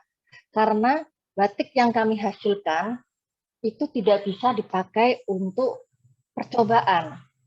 Karena batik kami kan berdasarkan pesanan. Jadi ketika batik itu dikerjakan oleh yang belum belum bisa membatik, maka hasilnya tidak sempurna.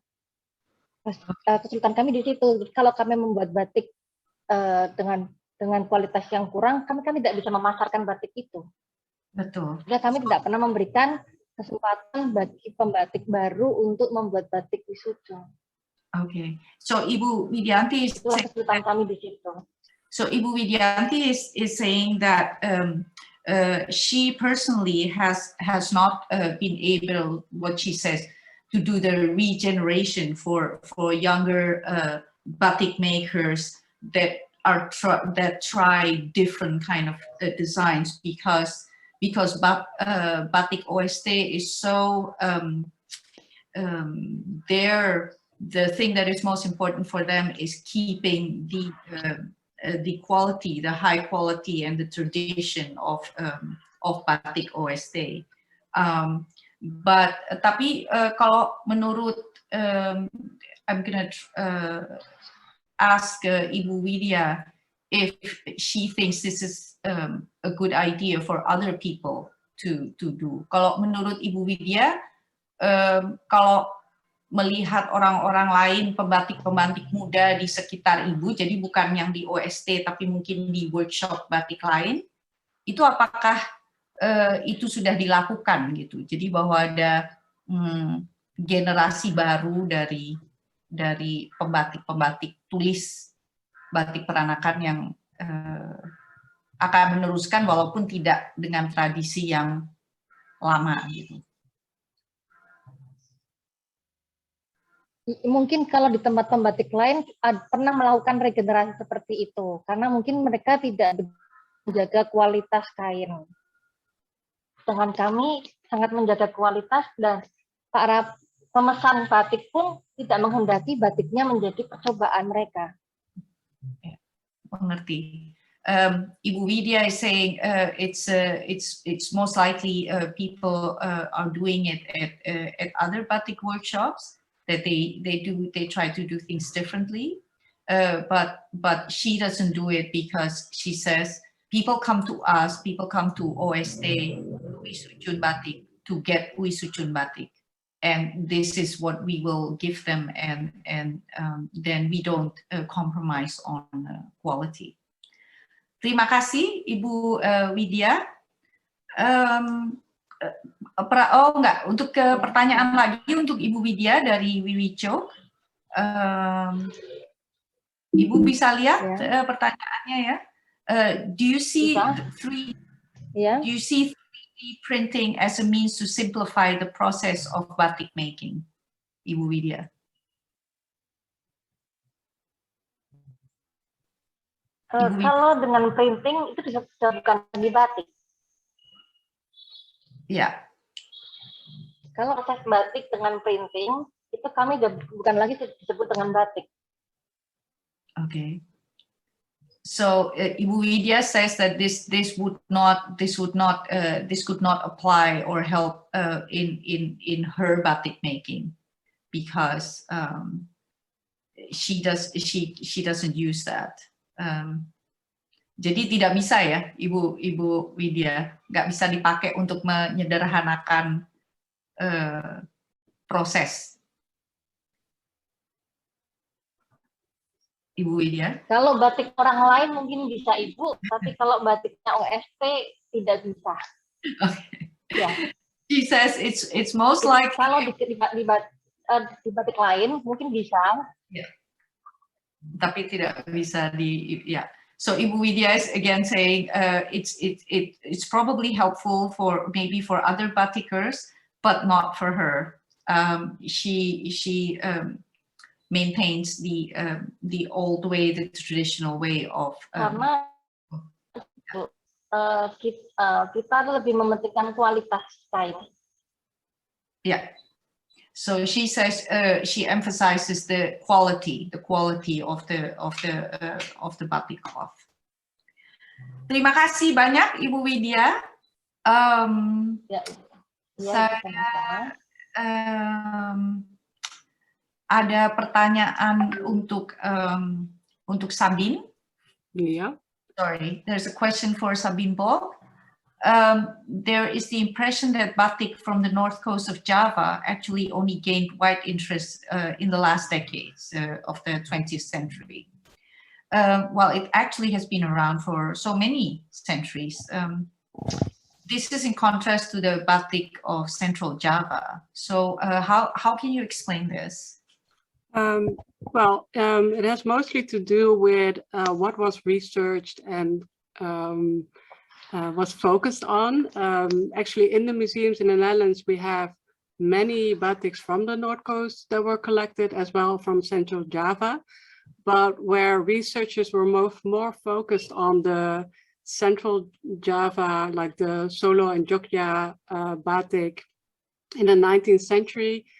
And later there was more focus on in the 20th century on the North Coast batiks, had to do that there was this idea that traditional batik was without influences. So there was this idea that batik from Solo and Jogja was more traditional or was closer to how it was made in the past, where North Coast batik was more influenced by different cultures and different motifs and different way of making.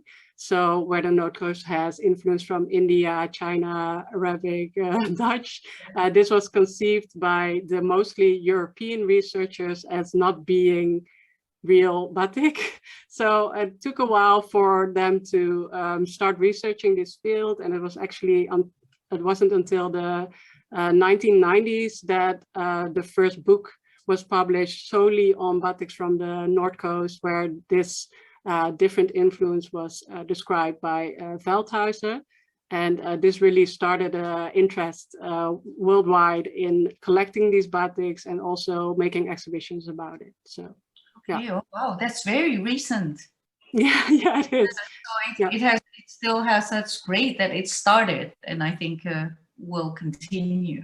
Yeah. Unfortunately, there was a lot collected, but and most is still hidden somewhere in the depots. But there are still some gems from the North Coast that are from really early in the 19th century. So we have it, but it needs to be explored more. Yeah. Okay, thank you so much, Sabine. And we have a question for Ibu Iin. From Maya, Ibu Iin, you can maybe read the question in Indonesian. It's on the screen. I will read the English part. Did you experience difficulties in finding information and pictures of batik gun in the collections around the world in your research? Ibu Iin? Ya, ketika saya mau membuat buku batika, saya sangat kesulitan untuk mendapatkan koleksi-koleksi dari keluarga saya, terutama dari kakek saya dan Sangjit. Saya cari dari manapun, dari tukang loak, dari buku-buku, dari museum, dan dari mana-mana, sehingga akhirnya saya juga menemukan beberapa kolektor, salah satunya Pak Hartono Sumarsano yang sangat welcome. Kemudian di museum di LA pun saya harus bayar sangat mahal untuk mendapatkan satu lembar foto itu, dan juga di museum di Belanda. Dulu saya belum kenal Sabine dan Miss Lina dan yang lain, sehingga saya juga harus membayar mahal untuk mendapatkan foto-foto itu demi untuk saya bisa membuat buku batik keluarga saya, buku Batika. Tapi setelah buku Batika ini terbit, banyak kolektor yang menghubungi saya dan mereka mengatakan mereka mempunyai batik keluarganya dan boleh difoto dan lain-lain. Ya, karena saya memulainya dari nol, jadi betul-betul sangat kesulitan. Hebat. Saya akan terjemahkan ya, coba Ibu saya rangkum. So Ibu Indrawati has said that it was quite difficult to find information and photos of the gun collection of her grandfather's, her forefathers' collection. She says she's really gone everywhere from local secondhand sellers, and like she said, all the way to Los Angeles, to the Netherlands. And when she was doing that, she actually had to pay a lot of money to get, say, photos of the collection from Los Angeles and even from the Netherlands. But her efforts have paid off, because now that she has, that her book has come out, now people are actually, and institutions are coming to her and saying, oh, we have the gun batik. So her efforts have paid off, but it was, she said it was a long and difficult road to do this. Thank you, Ibu Iin. Are there, maybe, is there, maybe should we wrap up, or okay, we have a couple of very short questions for Ibu Widianti. Are there regular customers in Indonesia for exclusive batiks like of Miss Widianti Widjaja? Ibu Widya? Iya, banyak pembeli yang dari luar maupun dari Indonesia sendiri. Okay, so Ibu Widianti is saying there are plenty of people interested in buying her the OST batik, local in Indonesia as well as from abroad. And there's another question here from for Ibu Widianti also. It says in the 1900s, blancons were imported from Enschede. I'm not sure whether... Yang dimaksud dengan blankon itu yang bagaimana Ibu maksudnya? Ya, kain katun. Di kain katun. Di Enschede, ya, di Belanda. Kain katun? Ya. Oh, kain katun. Kalau pada tahun... kain katun. Jadi pada zaman kakek itu menggunakan kain yang dibuat oleh pemerintah Belanda, tapi di Indonesia, bukan dari Belanda. Okay. Kapsen. Okay, so the question is that these are, I think the question is about a certain kind of a cloth that is used to make batik that was imported from Enschede, but Ibu Widja said during the time of her, even of her grandfathers, the cloth was made in Indonesia. They were Dutch quality or Dutch type of cloth, but made in Indonesia, so not imported from the Netherlands. I think. Kalau sekarang kita menggunakan buatan Indonesia. Sorry. Gimana? Kalau saat ini kami menggunakan mori buatan Indonesia dari Sipedari. Okay, so now Ibu Widja is saying that the cloth she is using now for to make her batiks is made in Indonesia. It's kain mori. Where is it made, Ibu Widja? Dari Sriwedari. Oh, from Sriwedari. Sriwedari Magelang. From Magelang, from Central Java. I think we have to close the Q&A. I have one quick thing to say about Ibu Widya that I couldn't say in a Q&A before is that Ibu Widya, maybe you can say it yourself, even though she might not take as many requests anymore for people who buy, but she will still, you still plan to go and do your own batik, to create your own batik, right? Ibu Widya masih, walaupun nggak akan terima pesanan lagi, tapi masih merencanakan untuk membatik sendiri. Ibu Widya. Iya. Jadi mulai 2025 yang akan datang, saya memang udah tidak terima order, tapi saya akan berusaha membuat batik bukan permintaan. Jadi kalau seandainya itu selesai, siapa yang berminat boleh memilih. So Ibu Widya is saying after 2025, she will no longer take in orders, but she will make her own batik. She will create her own batik, and then whoever wants to buy it can still buy it. Thank you, everybody, and thank you so much for all the questions and all the answers. And before we wrap up, the Chinese Indonesian Heritage Center chairwoman, Patricia Tijook Liem, would like to say a very short word. And the photo moment at the end. Sorry? The photo?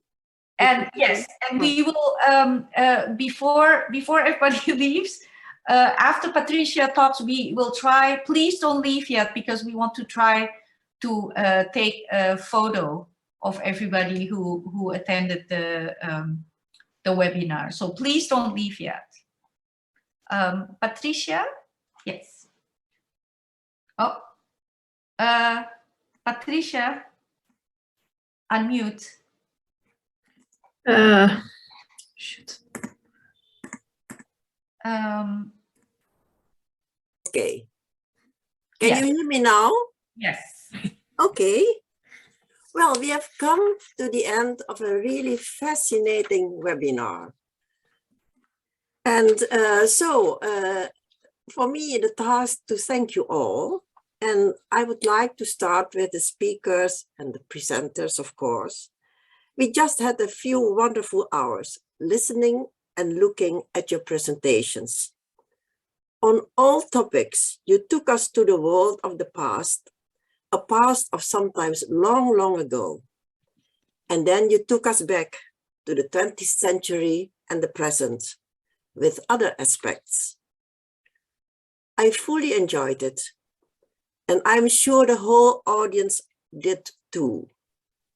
It made me realize how much we are still connected to the past, to our past, how rich our heritage is, and that there is so much to hold on to and to give attention to. These were very interesting and inspiring talks. Thank you so much for sharing this with us. So terima kasih to Pak Christopher, Ibu Stephanie, Ibu Widianti, Ibu Sabine, and Ibu Indrawati. I wish you a lot of success in what you're doing. I cannot conclude before thanking the team members of the Chinese Indonesian Center, CIHC, who organized this webinar from A to Z. Thank you for your efforts. Thank you for your dedication and for your creativity. Terima kasih, Ibu Maya, Ibu Vivi, Pak Oni, Ibu Lina, Pak Tjoen, and Ibu Mariska. And at last, to the audience, thank you for participating and for being with us. Let us meet again on our next webinar. I wish you all the best. Keep safe. Have a nice weekend all over the world. Salam hangat. Thank you. Terima kasih. Thank you, Ibu Patricia. And now, please don't leave yet, because we are all I think Mariska is going to take a photo of everybody who is present, also the audience. Please turn on your camera if you want. We'd love to have a photo of everyone. Yeah, are we doing the photo? Also, while we're waiting to do this, please visit our website, CIHC.nl.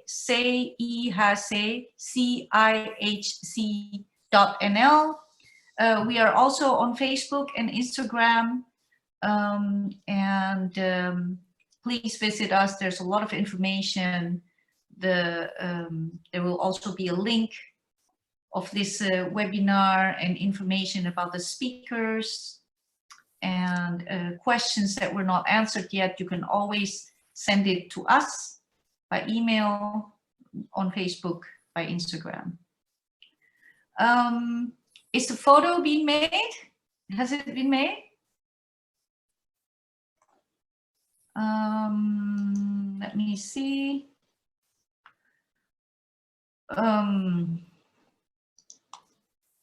We have to wait for a little bit, I think. I hope everybody's still here. Like I said, those of you who have asked questions, if you want to ask for any of the speakers, you can go to our website, CIHC.nl, and email us, and we will make sure that your questions will be forwarded to the speakers. I think the photo, has the photo been made? Yeah. Not yet? Yes? Yes. I'm not sure. We're all smiling. Hij is gemaakt. Yes? Yeah. They're made? Okay, wonderful. Thank you so much for being with us on your Saturday. And visit us, and we hope to see you again in our next webinar. For all the speakers, thank you so much. It was really, really wonderful. I learned a lot today, and I hope everybody did. Thank you. Thank you. Goodbye. Thank you so much. Thank you, Bolina. Thank you, everybody. Bye-bye. Thank you, everyone. Thank you. Terima kasih.